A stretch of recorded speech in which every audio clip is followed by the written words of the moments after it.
back in the morning where my father was waiting for me in his room. He was nervous about all this. He didn't know what to expect.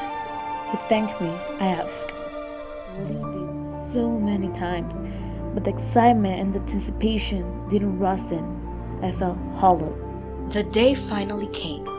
The plan started well. Slate and Kashmir went to the kingdom with the 54 clay soldiers. They tied up all the kingdom guardians.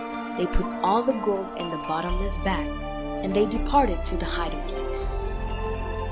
And waiting for Slate and Kashmir, I started to worry. I was very preoccupied, since it had been an hour and there was no sound of them. Then shots were heard. Then I saw Kashmir and asked him about my dad, Mr. Hart, and he told me that Mr. Hart escaped with the map and started shooting. Nix and Kashmir found Slate crouched near a tree that was placed near triggered houses. Slate was really mad at Nix because this was too dangerous for her. She told him that she will not leave him. He grieved. Mr. Hart took the map but not the gold. Slate anyways decided to bury the gold. He thought that Mr. Hart would always have to respond to Mr. D. They proceeded with the concealment of the gold when suddenly Mr. Hart came out with a gun, aiming Nix. Slate asked him why he was doing this, why he didn't just give him the map. He had the gold. He could finally pay his debts. But Hart had no interest in that anymore. He wanted something more, something much bigger. Mr. Hart wanted to navigate in the temptation. Slate told him that it was alright. They all could start a new life. But Mr. Hart didn't want to all start a new life. Mr. Hart wanted his own new life with his wife because he knew that she was cheating on him. And apparently that was not her first time doing it. Blake was a living proof. She named him like that in memory of Mr. Hart's brother.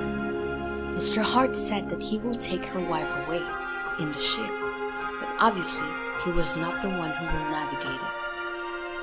Ouch! Mr. Hart pretended to take me with him so I can transport him to the place that he wants to forever. I saw my dad crying, almost crying, hardly refusing this situation. When suddenly Blake appeared, aiming a gun towards Mr. Hart. Both of them were face to face, daring each other on whom will drop the gun first. Then Mr. Hart, with a smile in his face, said, "Just like your father." And a bullet went directly to Blake. Kashmir tried to attack, but instead he got shot. Mr. Hart took Nix by force through the forest. Slate was chasing them. Nix was so desperate, but suddenly she heard a lot of people marching. She remembered the myth of the night marchers that Blake told her once, the Wahai. Suddenly, Mr. Hart disappeared. The night marchers took him. Nix felt relieved and appalled. Curled up. He took me in his arms and hugged me, touching me. He said he was afraid of losing me. There was the first time I heard that from him. Nix and Slate took Blake and Kashmir to the ship to cure them. Nix found an 1868 map in Blake's drawing notebooks. She approached to Slate's room to show him the map. She was sure he would be interested. Leave it. It was the last adventure with Slate. I just want to say goodbye. Goodbye to my father, my captain. He took the map, not with the same emotion he had took the other one. To stay, not to leave him. I explained him about the problem, that if I stay with him, he will never see my mother again, that we need to part away, but she refused.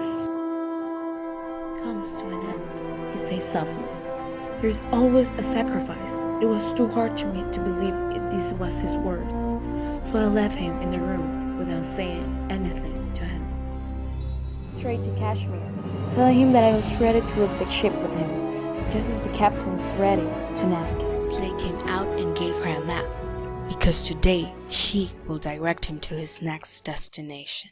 Created using Powtoon.